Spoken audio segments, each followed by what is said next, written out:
Hi, I'm Mitch, back with my Hard Intentions YouTube channel. I just want to plug my website, of course, hardintentions.com, before we get started. Also, I have an Instagram account. It's mitch.smiley.790. And if you guys like my videos, whatever, you can hit like, subscribe, be good stuff. We'd appreciate it very much. I think I left off last time with the story about my youth authority and all that. My first term through there, I did about 2 years. And, I left off by saying, yeah, that I got out. But, it was, it was an eye-opening experience because, like I said, I'd never been exposed to gangs or I grew up in a town that was pretty much white, Hispanic, some Indians. There was a reservation right outside of Lakeside where I grew up. But, it was fight, fight, fight all the time, I had a pretty shitty attitude when I got out. Stuff like that, what are you going to do? You got to fight.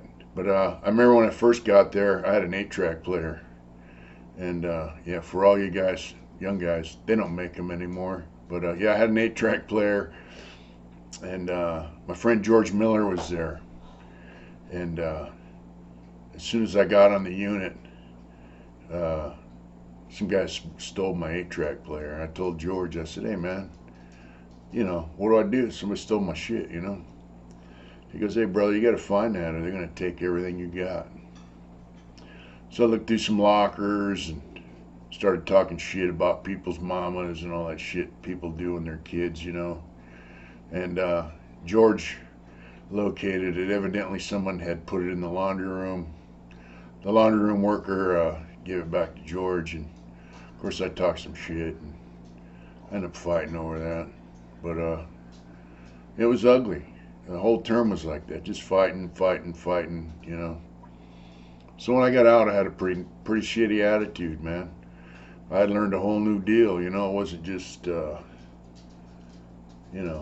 occasional fight over whatever. It was like, I got a problem, I can't figure out how to solve it, I'm going to fight my way through it,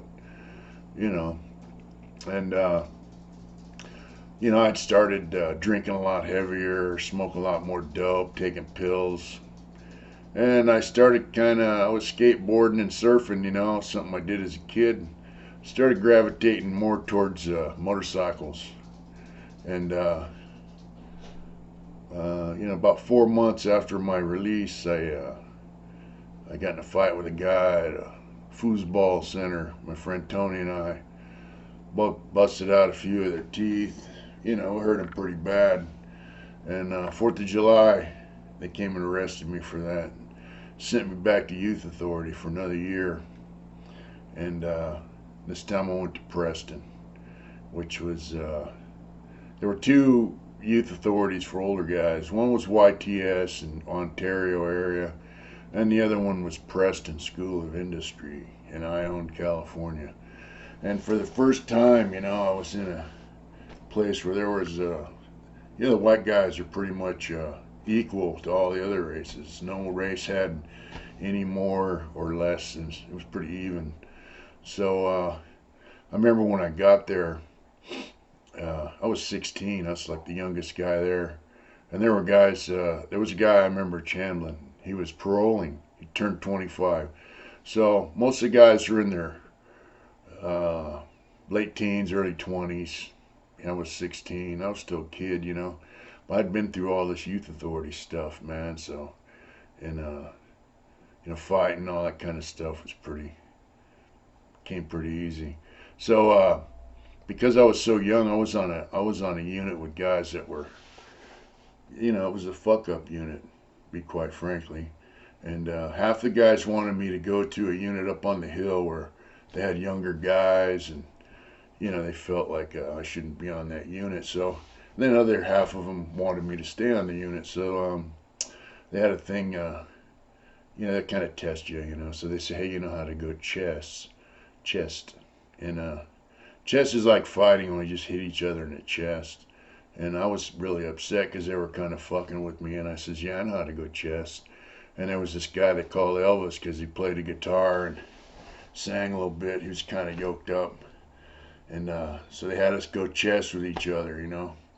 And I remember I put welts all over the guy's chest and I accidentally hit him in the face a couple times. And the guys kind of put their arm around me, you know, and they're like, hey, you guys still want him to leave the unit or what, you know?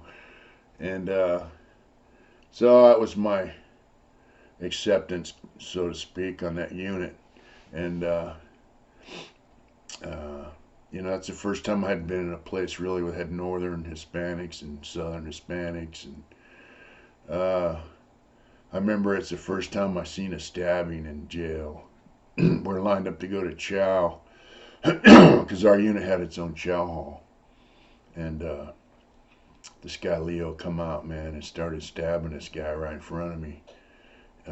He was a southerner, and the guy who was stabbing was from Sacramento, I think. And then he stabbed his buddy up in front of him, and then another guy ran around the side of the building, and Leo chased him around the back side of the building and stabbed him. I just thought, man, that shit's savage, you know. But of course, you got to act like, you know, it's all good, right? Yeah. I mean, you got to act like it ain't no big deal, even though it is. I mean, looking back, you know, there you are, a teenager, and you're in a place where you're supposed to be, you know, rehabilitating or whatever the hell they want to call it. And guys are sticking holes in each other, trying to kill each other. It was an eye opener, you know. One I wish I would have took to heart. So I stayed in Preston about a year. You know, they had these programs, transactional analysis. You know, they used Youth Authority back then for a test case, you know, for all these different side programs that all these people have these bright ideas on how they're going to rehabilitate these kids, you know. Well, I didn't want no part of that shit. I wanted to learn a trade and all that stuff, and then Preston was a trade school. But if you didn't program the way they wanted you to, you couldn't go to the trade line. So the guys are coming back to unit, you know, they're fabbing up model houses in the carpentry class and doing all this other stuff in the print shop. They're printing cool tattoo patterns. And, you know, I was stuck on the damn unit because I was a fuck up and I didn't want to participate in their transactional analysis program. You know, in previous term in Youth Authority, they have behavior modification. We get points for being good, and you get points taken off for being bad, and all that kind of shit. And you had to achieve your point goal, or you couldn't get released. And they played games like that with kids. And you know, I wasn't having it. You know, I didn't want to participate. I was like, hey, you know, fuck you, fuck authority, right? All that kind of shit. So I was stuck on the unit, and I remember this guy across from me had some little cherry bombs, and I don't know how the hell he got them, but he slid me one. And that night man was coming down picking up the mail. You used to slide your mail underneath your door, and they'd bend down to pick it up, and I lit that thing and slid it under the door. We was at my neighbor's house, man. I think that guy about crapped himself when it went off. It was funnier than hell. But yeah, they put me over in the lockup unit on the program side after that, which was the program unit in Tamarack. It was a whole, we had our own kitchen, we had our own yard. I don't think anybody really went to the trade line over there. It was pretty much guys were going to Tracy prison from there. Of course, I was a juvenile commitment, so they couldn't send me to prison from there. You know, it was all about handball, and they kept the Northerners and Southerners segregated over there. And then one time they tried to integrate the program right before I left, and they had a little riot, and they had these little pistols. It had four. It looked like a little Derringer, and had 4 barrels and a plug in the end, and they used to shoot little tear gas pellets out of there, and the bullet the pellet would come out and hit that plug and spray tear gas out, but they would take the plug out of it, so the little tear gas bullet would come right out and break on your skin. Yeah, it was pretty savage. You know, for a kid, I thought it was something else. You know, that tear gas was pretty nasty. Uh, then to be over in Tamarack in the program side, for white guys, you had to be invited over there. And I was over there. It was all good, you know. I got along pretty well. I started tattooing, and that's where I really started learning about tattooing. And of course, I screwed my arm up practicing on myself and all that. But this other guy we called Snake, he came over. Snake Shine. They just put him on the unit with us, and so he wasn't invited over, and he kind of had a fat mouth, and you know, he used to talk a lot of shit. But so they kind of confronted him, and he was like, hey, you know, fuck you. So they made a little test tube gasoline bomb, and the front of your door had like 4 or 5 little bars with slots just big enough for that test tube to shoot right through there. So they made a little mini Molotov cocktail, and they put a slingshot on those bars, and went up to his cell. They put that little homemade slingshot on there and lit that thing up and shot it into his cell. And yeah, and he went back to the other unit where he came from, and he was talking shit, of course. So I had about 3 months left, and the guys were like, hey, look, man, this guy's over here talking shit about us. So we told him, hey, go to church, you know. So we went down to church, and on the way back by the swimming pool, went around a corner and jumped on him, stomped him out a little bit. You know, he ran back to his unit, and we got busted. And they locked me up in my cell for like the last 2.5 months. And my cell overlooked the yard, so I could see all the guys out there playing handball and lifting weights every day. And, you know, it kind of sucked. But so I paroled from there in 77, late 77. And went back to San Diego. And I had some really shitty stuff in my head at that point. You know, by then, you know, I'd been deep off in the motorcycle magazines, and that was my goal. Get out and ride motorcycles. That was my goal, you know. And motorcycle clubs are kind of interested in that. And when I got out, I had some of my homeboys had gotten into fabricating motorcycles, you know, Triumphs and BSA. My homeboy Joey and Tommy was a welder, and they were stretching them and raking them and doing all kinds of cool stuff. But I ended up, you know, I paroled to my mom's pad. I stayed there about 2 weeks, and then I went out to El Cajon, where I grew up, Lakeside area, and I lived with my homeboy and his mom, Jimbo, and his mom, Carol. They called her Ma Carol. So I lived with them. She was a speed freak, you know, biker chick, and he was my age, you know. And I got a shovel head from somebody. That was, you know, Super Glide.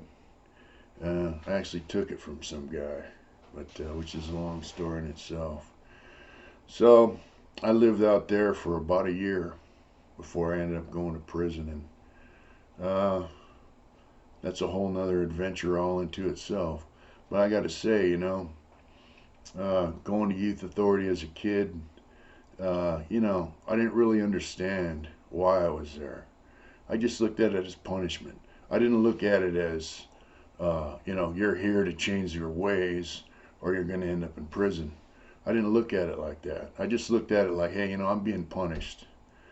And, you know, I kind of grew up around outlaw mentality, you know. You never admit guilt, you know. You never cop to nothing. It's easy to blame other people for for your fuck ups when you get caught. You know, hey, that wasn't me. I didn't do that. Never admit guilt. You know. So in the end, you know, once I was 17 when I got out of there. I just turned 17. So by that age, you know, I'm like, hey, you know, not admitting guilt, that whole mentality, you know, it it kept me from ever accepting responsibility for my actions, because I would always just say, I didn't do that. No, I wasn't me. I don't know what you're talking about. No, I didn't do that. So you never learn how to. I never learned how to take responsibility, be accountable for my actions, um, which led me down a pretty fucked up path, because it ended up costing me 38 years of my life in the end. And we'll get to that story next time around. Uh, Before I close out, I just want to thank everybody who's uh, logged on to my Instagram account, following me on there, people who've checked out our website, people who have bought t-shirts from us, uh, the Real Metal Militia, thank you for giving me a shout out every now and then. Uh, it means a lot to me. And all the people who bought t-shirts and hats and prints off our website, I just want to thank you. I mean, it's a validation of a dream I had in prison for many years. This is something I wanted to do. I did all my t-shirt designs before I got out, and that was my plan. And you know, my wife said the other day, you know, you talked about this stuff for years, and I always tried to get her to do it, you know. And you know, I didn't think, hey, she's got a job, she's raising a kid, she's doing all this stuff on her own, so she didn't really have time. So she told me the other day, it's exciting for her to see these things happening, and it's exciting for me. And I just want to thank all you people who bought stuff off our site. It really does mean a lot to me. And so we did a little survey on which design we should do next.